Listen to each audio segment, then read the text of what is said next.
Shalom, shalom. First and foremost, I'd like to give all praises, honor, glory, and worship to Yahweh, Bahashem, Yahweh Shah, Bahashem, Racha Kodash.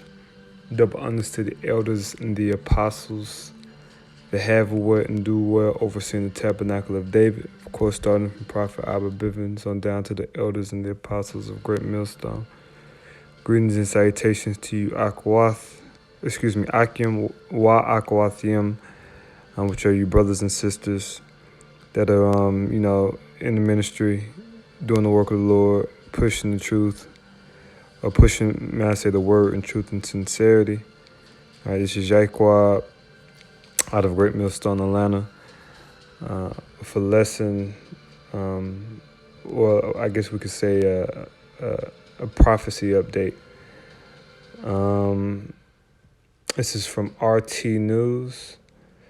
It is entitled, Trump instructs U.S. Navy to shoot down and destroy all Iranian gunboats that harass, and this is in quotation, harass our ships at sea. This is major.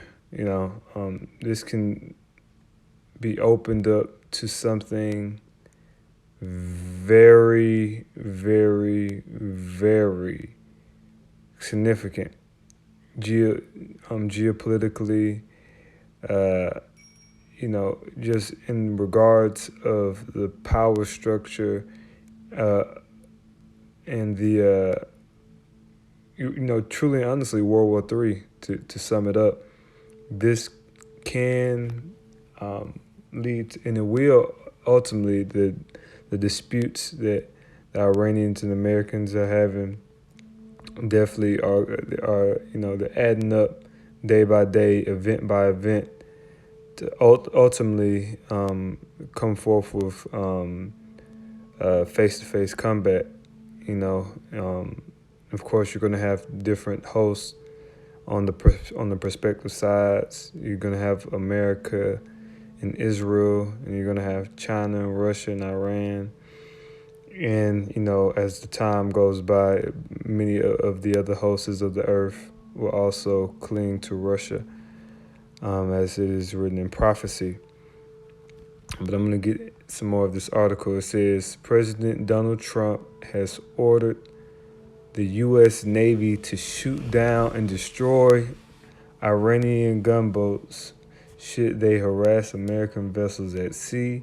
His declaration comes after a confrontation in the Persian Gulf. After as it reads, says, after a confrontation in the Persian Gulf. The Persian Gulf is in Iran's territory. The Iranians are the Persians. Okay, matter of fact, I was going to bring this map out later, but I might as well bring it out for edification's sake now as well. So when you see this map of the so-called Middle East, this is the Persian Gulf. And right above it is, the biblical name is Elam, but modern day is considered Iran. All right. This is where they're disputing about ships and travel in the Persian Gulf. Meanwhile, America is on the entire other side of the planet Earth, man. Okay. So, let's continue actually in the article. It says, this is in quotations, this, I have instructed the United States Navy to shoot down and destroy any and all Iranian gunboats if they harass our ships at sea, the president tweeted on Wednesday morning. As you see here, that's the tweet of DJ Trump. Yes, this is a very dangerous provocation in regards of, escalation, because this can lead to something being escalated very quickly. Now, me personally, I would like to say that America is utilizing, um, they have all of their, as far as the martial law is concerned, they have their strategic, uh, military hardware and so on and so forth in place for the most part. So if it is a war to break out, they definitely will utilize that as a precursor along with the coronavirus, to just really shut this whole thing down. Because with war with Iran, they would want to be under martial law at home, considering that, that would truly and honestly damn near lead to World War III. They don't want to deal with riots, anti-war riots, because that's going to be a significant war. Iran is not Panama.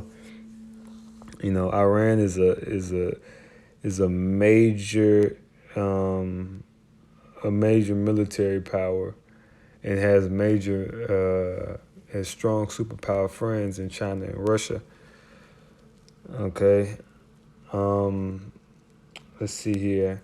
Let's get some scriptures. I'll make this long. And America is putting Iran in, or the children of Elam, of the Persians. America is putting Iran into straits. They're as far as economically, they're sanctioning Iran, not allowing Iran to sell oil, to trade, heavy embargoes.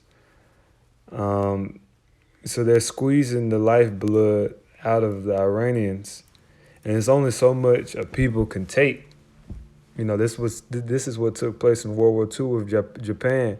America had a lot of America was trying to strangle the Japanese, and they couldn't take it. So they had to lash out in war. Because economic warfare is typically the first form of warfare. But Iran will do likewise, and this is prophecy. This is Second Ezra chapter 15. Also, the Carmanians, which is speaking of the children of Elam, which are the Iranians, right? It says also the Carmanians, raging in wrath, shall go forth as the wild boars of the wood. All right. Now, if you're familiar with hunting, or you're just familiar with the animalistic nature of a wild boar, if it's put into a situation where it fears his life, or the fears life of his seed, or his the piglets, it will it will fanatically try to kill you, head first, uncompromising. And that's what the Lord is comparing the Iranians, which it says here, the Carmanians, to in that hour of World War III, which is about to commence. All right. It says, as the wild boars of the wood, and with great power shall they come. See, so Iran is not going to just be Iraq and just, first of all, Iran geographically is completely different than Iraq. Iraq is flat desert country. It's tank country. It can be it can be conquered very easily. If you're dealing with military strategy. Iran, on the other hand, it has a more sophisticated military than Iraq. Two, the Iranians, they have greater,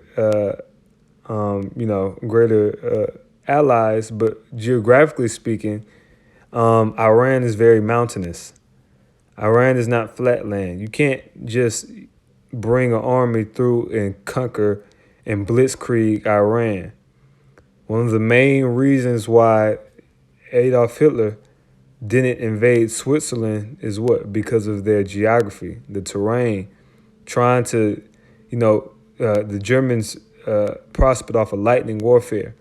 Trying to go into Switzerland would have been a nightmare. They would have been bogged down in the terrain.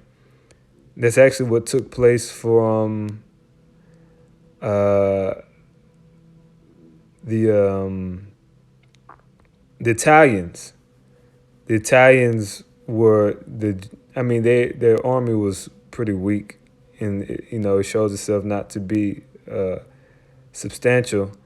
But they had great problems, because of the geography of Greece when they invaded Greece. You know, but back to the scriptures, it says, "And with great power shall they come and join battle with them, and shall waste a portion of the land of the Assyrians." Right. All right. And when you're dealing with the Assyrians, we know you have a spiritual Assyria. Excuse me. Yeah, spiritual Assyria, which is speaking of America. America is known as being spiritual Egypt, spiritual Babylon, spiritual Assyria, spiritual Rome. Okay. Because America is truly all of these kingdoms, in one, and it's the land of the Israelites' captivity, and it's also a physical landmass of Assyria, which it's east of, it's west of Iran. So if we go to the map, I believe they have Assyria. So as you see at the top, you have Ashur, which Ashur is the forefather of the Assyrians, which means a step. That's what it means in the Hebrew, which you can tell kind of why it means that, possibly because of the geography and the proximity of Assyria.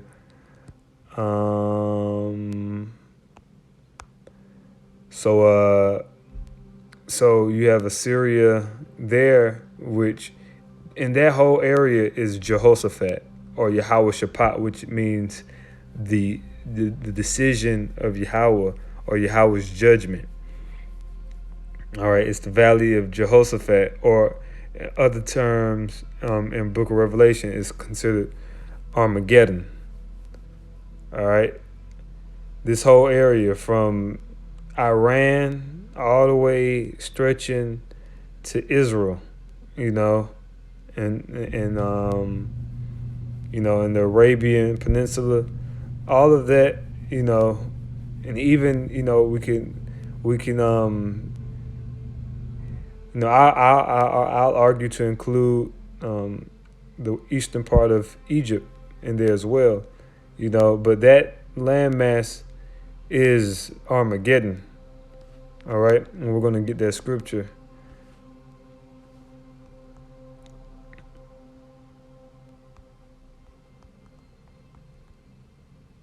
This is Revelation chapter 16, verse 16. "And he gathered them together in a place called in the Hebrew tongue Armageddon," which in the Hebrew is Har Magadwan. All right. Now, in the Greek, they say Megiddo, which you see Megiddo is a city south of Tyre, which was a major trading post and military post of the ancient world, and still today, that they fight over that land today. Even with the Syrians, or the children of Aram, and those Israelis, which are those Edomites in the land. But it's not just talking about Megiddo. It's talking about, as the Hebrew tongue says, Har Magadwan, which is Har meaning mountain, Magadwan means troops. All right, or so basically mountain of troops, which is it's going to be all the nations of the earth are going to gather into this area and duke it out, for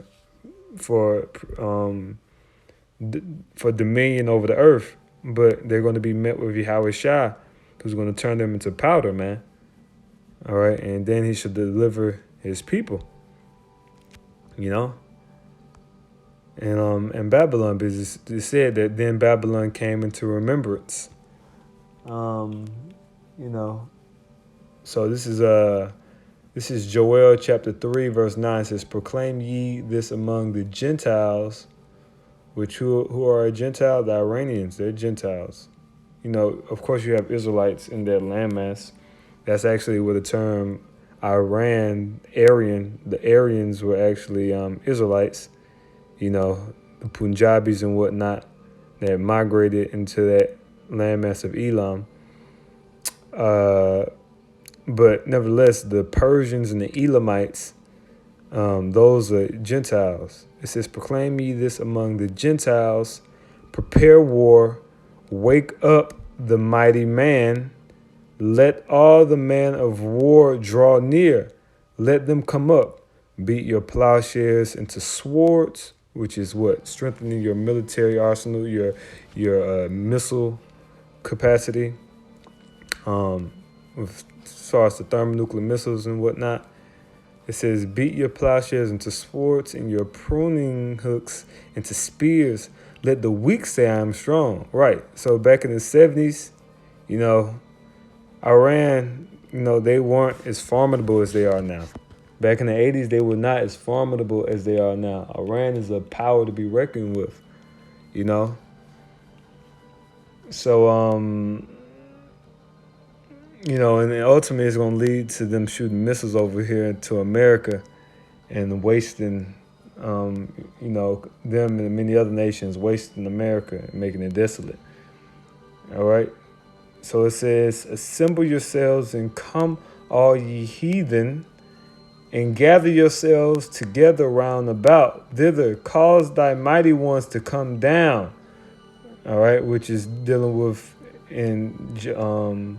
what's about to say. It says, "Oh Yahweh, let the heathen be wakened and come up to the valley of Jehoshaphat," which essentially this is the valley of Jehoshaphat. What you see here, this area right here, is the valley of Jehoshaphat. All right. What they call the so-called Middle East. All right. It says, "Let the heathen be wakened and come up to the valley of Jehoshaphat, for there will I sit to judge all the heathen round about." All right, and ultimately, after, you know, when they're fighting, in the midst of it, they are going to be this, you know, the Lord is going to return, and he's going to enter the rim and the battlefield, and they're all going to turn to try to fight the Lord, but they should be overthrown. All right.